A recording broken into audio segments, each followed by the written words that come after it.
So, in that framework, then, are there challenges that you've experienced over the last 27 years in terms of whether that's adoption or the way that, I would say prospective students, but I think more importantly, parents, to your point, receive and understand the model? Or do you see that people look at it and say, well, that makes sense, and they just sort of dive in head first?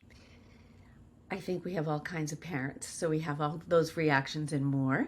I would say that the parents that come to us are people that say, like our founders, I think education can be more than sitting behind a desk and someone opening up my head and dumping information in and saying, okay, let's see how that turns out.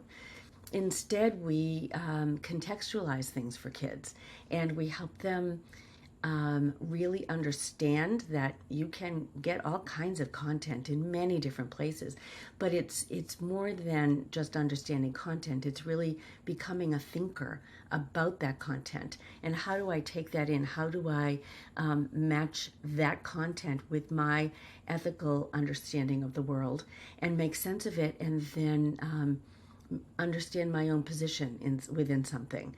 And that's a long process. That doesn't happen to a 7 year old magically on a Tuesday, right? It happens over time. And we scaffold that very conscientiously so that by the time our kids graduate from 8th grade, they really understand themselves and themselves in the context of the world and what their understanding of the world is, and their goals for I think it goes beyond the question people used to ask me when I was a kid, what do you want to be when you grow up?